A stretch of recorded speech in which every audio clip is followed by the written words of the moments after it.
క్రికెట్లో కొంతమంది ప్లేయర్స్ ఉంటారు, కొంతమంది లెజెండ్స్ ఉంటారు, కానీ కింగ్ మాత్రం ఒక్కడే ఉంటాడు. అతనే మన విరాట్ కోహ్లీ.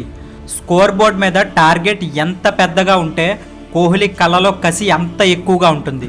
ప్రపంచంలో మిగతా ప్లేయర్స్ ప్రెజర్కి భయపడతారు, కానీ కోహ్లీ ఆ ప్రెజర్ని బ్రేక్ఫాస్ట్లో తింటాడు. అందుకే అతన్ని చేజ్ మాస్టర్ అంటారు. ఒకప్పుడు అగ్రెషన్ అంటే తప్పు, క్రికెట్లో అలా చేయకూడదనేవారు, కానీ అతని యాటిట్యూడ్తోనే టీమిండియాకి గెలవడం నేర్పించాడు. పాకిస్తాన్ మీద మెల్బోర్న్లో అతను కొట్టిన 2 సిక్స్లు ఫిజిక్స్ లాని కూడా ఛాలెంజ్ చేశాయి. అతని పని అయిపోయింది అని అన్న వాళ్ళకి అతని బ్యాట్తోనే సమాధానం చెప్పి సింహం ఎప్పుడు సింహమేరా అని నిరూపించాడు. సచిన్ టెండూల్కర్ లాంటి దేవుడి రికార్డ్స్ని బ్రేక్ చేయాలంటే మనిషి వల్ల కాదు, ఇంకొక దేవుడి వల్లే అవుతుంది. 50 సెంచరీస్ కొట్టి సచిన్ ముందే బౌ చేసిన ఆ మూమెంట్ క్రికెట్ చరిత్రలోనే గూస్ బంప్స్ మూమెంట్. రికార్డ్స్ పుట్టేది కోహ్లీ బద్దలు కొట్టడానికే. యుగాలు మారచ్చు, కానీ చరిత్ర మాత్రం ఎప్పటికీ కింగ్ కోహ్లీ పేరునే జపిస్తుంది. మరి మీలో విరాట్ కోహ్లీ ఫ్యాన్స్ ఎంతమంది ఉన్నారు? కామెంట్ చేసి చెప్పండి.